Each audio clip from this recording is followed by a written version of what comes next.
moments when you won't want to get out of bed. You just want to stay there. At times you won't want to come out the house. It's hard living. Life is hard. It's hard handling just the tragedies of life. It's hard. When you're working on something and you put everything you have in it, and it doesn't work out, you lose your money and other people's money. It's hard. You will go through things, and while you're going through them, you can't understand why it's happening to you. See, the point is, you don't know how much future you've got. What's gone is gone. There's absolutely nothing you can do about it. Some of you have had divorces. Some of you have probably had bankruptcies. Some of you have had terrible things happen in the past. But what's gone is gone. It's in the past. And to spend your time focusing on the past is to spend the only thing that you've got, and that's what's right here, right now, because the sand never stops running. This is all we've got. And to spend your time now thinking of what happened there is making absolute certain that the future is going to be the same as the past. Now, I don't suppose many of us spend a lot of time thinking about that. A lot of us spend a lot of time making that error. Now, you can either accept that or you can get to work. That's all it is. You just begin. You do the math. You solve one problem and you solve the next one. Whatever drama you may be dealing with, this is not the end of you. No matter what it is not the end. You can't quit now. And the only way out is through. All you do is you fall down, get back up again, fall down, get back up again, fall down, get back up again. That's how you win. You got to be bold in life, ladies and gentlemen. If you're not bold, if you're not standing up inside yourself, if you're not willing to call into being the highest and the strongest that's within you when you're facing life's challenges, life will trample you. But see, when you discover the truth of this goodness, this power that you have within you, that truth will set you free from ever being a victim in life. That truth will enable you to handle things with a level of equanimity that will surprise you. Getting unstuck means that you are going to start living life on your terms, rather than just gliding through every day on automatic. That you have a special power within, that you know that things are going to get better for you. You know that you can handle this. And because you want some different kind of results in your life, you've got to decide that I'm going to go all out. Now listen to me. I don't care what you're going through. If you're not dead, he ain't through with you yet. As long as you waking up, you still in the game. As long as you alive, you can still make it happen. As long as that breath in your nostrils move, you still in the game. You still can win. Now get your butt up. Why do you keep crying? Why me, God? Why did I get MS? Why did I get cancer? Why did my mama die? Why did I get fired? Listen, you got put through that because what that does, that tension produces greatness. Stop running from it and run to it. Lions don't cry. Lions don't give up. Lions don't quit. Lions hunt. That's what we do for a living. We turn tragedy into triumph.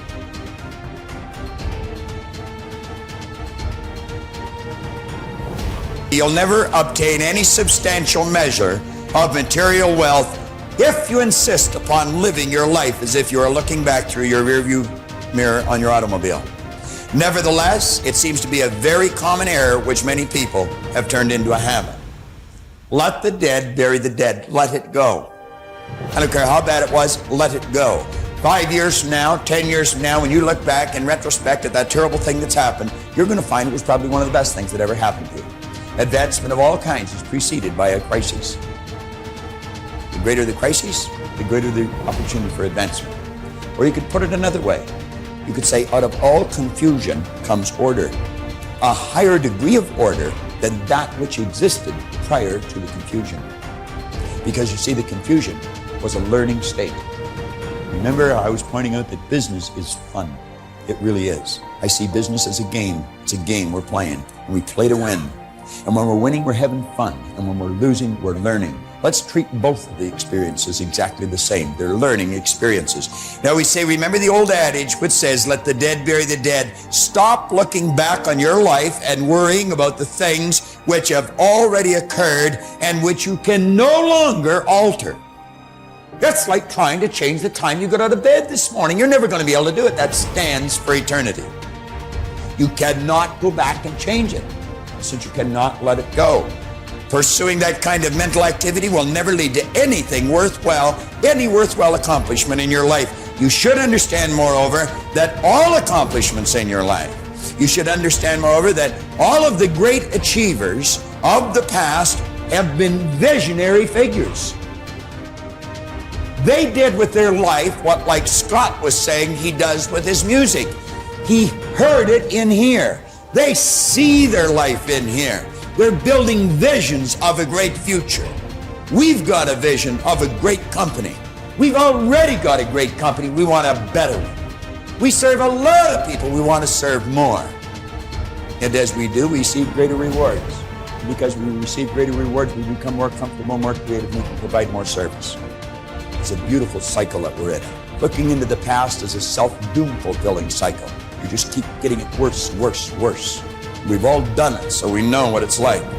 These visionary figures were men and women who projected into the future, and they did not belabor over things which had already passed.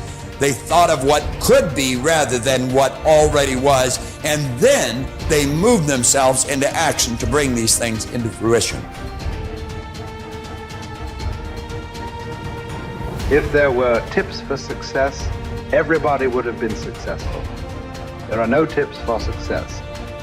Only those who are not so successful, or those who are not successful, think somewhere if you read 10 points in a book, you're going to be successful. We need to understand this. If you want to be successful, don't seek success. What you seek is competence. If you enable yourself, and if you do something well, other people will say you're a success. If you think, I'm a success, it's foolish, isn't it? You're doing something, and you're doing it well. Other people in the town, or in the country, or in the world, people will say, oh, he is doing something really successful. They're looking up to you. That's fine. You look up to yourself. That's madness, okay? You don't seek success. You seek empowerment, you seek competence, you do it the best that you can do. You cannot do as well as somebody, but you can do the best that you can do. So if you do your best, if your best is good enough, the world will recognize. If it is not, you will be happy. So what does success look like? What does it take? Well, you know, I know family and friends who always have their breakfast on time. And after breakfast, of course, they must have coffee. After coffee, of course, they must light up a cigarette and sit there nicely because they're trying to become peaceful. And then they will go to work, come back home exactly on time for lunch, eat lunch, rest for 1 or 2 hours, sleep, then evening have one tea, and then smoke, and then again go to work. And at 8 o'clock, 8:30, they're back home for dinner, and then maybe other things, drink and this and that and whatever. But those who have been very successful, either in music, sport, art, business, spiritual process, doesn't matter what, those people never know when they ate, when they slept, when they got afternoon rest. So those who are committed to being successful with whatever they're doing, one important aspect of their life is they're not settling down wherever it's a bit comfortable, because comfort will happen when they lower you too in the grave. Very comfortable you are, you know.